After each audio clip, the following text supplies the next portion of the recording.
আসসালামু আলাইকুম এভরিওয়ান। তোমার প্রতি অনুভূতি গল্পের 8 নম্বর পার্ট। আর আপনাদের অনেক অনেক ধন্যবাদ, কারণ আপনারা এই কয়দিনে আমার টিকটকে 6 মিলিয়ন লাইক কমপ্লিট করে দিয়েছেন।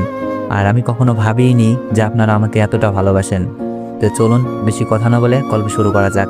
দারোয়ান বাধা দিতে চেয়েছিল, বুঝিয়ে শুনে চলে আসতে লাগলাম, কিন্তু বেশি দূর যেতে পারি নাই।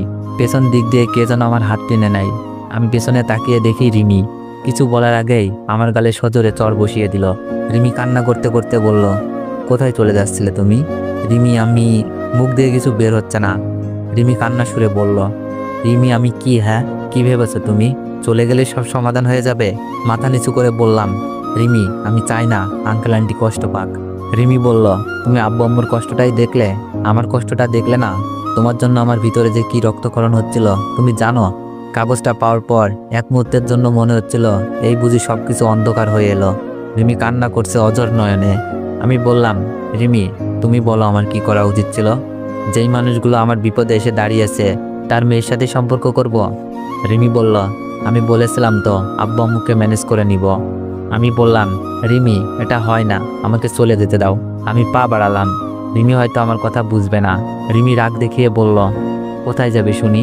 ভালো করে তো হাঁটতেও পারো না, আর এক পা বাড়ালে বাকি যে পাটা আছে ওটাও ভেঙে দিব।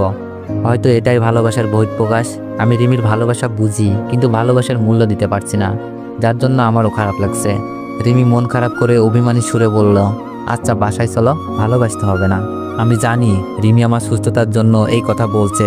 রিমি আমাকে টেনে একটা রিকশায় বসালো। জানি কথা বললেও কোনো কাজে আসবে না। আর আমি কোথায় বা যেতাম? বাসার অবস্থা আগের থেকেও খারাপ।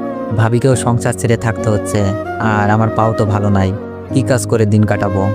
রিকশায় দুজন চুপচাপ। নীরবতা ভেঙে বললাম, রিমি একটা কথা বলি। রিমি বলল, বলো।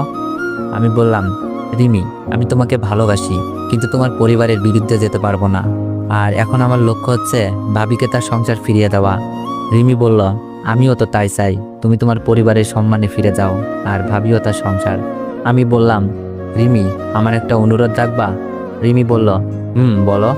আমি বললাম, আমি চাই তুমি আমাকে ভালোবাসো, এটা যেন কেউ না জানে, বিশেষ করে তোমার আব্বু আম্মু। আমরা বন্ধুত্বের মতো থাকবো। রিমি বলল, ঠিক আছে, আগে বাসায় চলো। রিমিদের গেটের সামনে চলে আসলাম। ভিতরে যাওয়ার সময় আঙ্কেল সামনে পড়ল। আঙ্কেল বললেন, কোথায় গেছিলে রিমি? রিমি বলল, আব্বু অনেককে নিয়ে একটু ঘুরতে গিয়েছিলাম। আঙ্কেল বললেন, আচ্ছা ঠিক আছে, বাসায় যাও, তোমার আম্মু তোমাকে খুঁজছে। রিমি বলল, আচ্ছা আব্বু। রিমি মিথ্যাটা খুব ভালোই চালিয়ে দিল। বাসায় যাওয়ার পর আন্টি বলল, কই গেছিলে রিমি?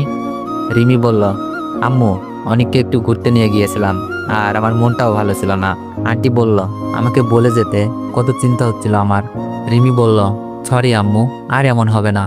সেদিনের পর থেকে রিমির সাথে আমার বন্ধুত্বের সম্পর্ক, কিন্তু রিমি এটাকে সীমাবদ্ধ রাখছে না, বিভিন্ন সময় আবেগ দেখিয়ে ফেলে।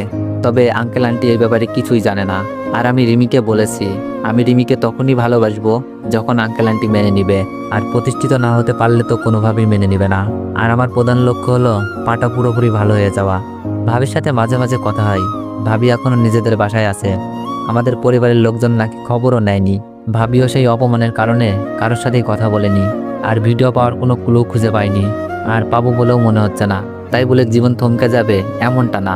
আঙ্কেল আমাকে তার অফিসে পার্ট টাইম জব করতে বলেছিল কিছুই করতে হবে না, কিন্তু আমি নিজেকে ছোট মনে করব ভেবে জবটা দিল। তার পাশাপাশি রিমির কলেজে ভর্তি হতে বলল। দয়া করে ভিডিও কপি করে কেউ মেনশন না দিয়ে ভিডিও আপলোড দিবেন না। আসলে এই কয়েক মাসে আমার মনে হয়নি আমি অন্যের বাসায় আছি। এতটা আপন করে নিয়েছে এই পরিবারটা, আর আঙ্কেল তো আমাকে তার ছেলের আসনে বসিয়েই দিয়েছে। ওদের কাছে একটা প্রাণ অমূল্য। ওনার ছেলেকে বাঁচানোর জন্য উনি চাচ্ছে আমার ভবিষ্যৎটা যেন সুন্দর হয়, আর টাকা পয়সা ওনার কাছে কিছুই না। তাছাড়া আমার বর্তমান অবস্থা আঙ্কেল আন্টি ভালোভাবেই জানে। বাসায় তো যেতেই পারবো না, আর যাওয়ার কোনো জায়গাও নাই, তাই হয়তো এত মায়া। রিমি আঙ্কেলের কথা শুনে অনেক খুশি। আমাকে কোথাও যেতে দেয়নি, আর অফিসে জব দিল। তার সাথে কলেজে ভর্তি হতে বলেছে। আমি তো এটাকে সুযোগ মনে করতেই পারি।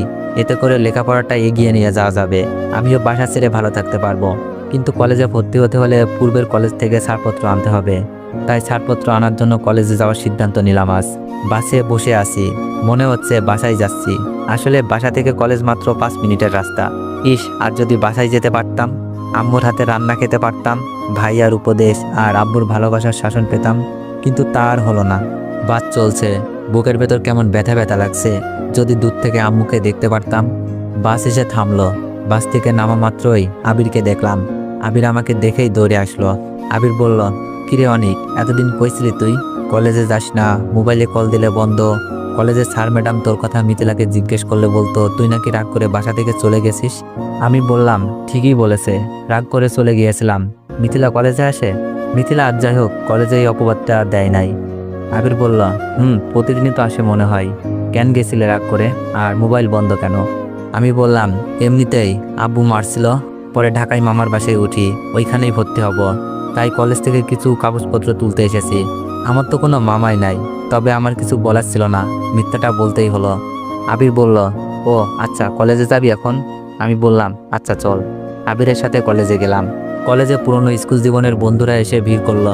কই গেছে আমি, কলেজে কেন আসি না, রাত কিসের জন্য, আব্বু মারলে বাসা থেকে যাওয়া লাগে, আজ থেকে কলেজ আসবি কিনা, সবগুলো সত্য মিথ্যা বুঝিয়ে প্রিন্সিপাল স্যারের রুমে ছাড়পত্রের জন্য দরখাস্ত দিলাম। স্যার জানতে চাইলো কারণটা কি।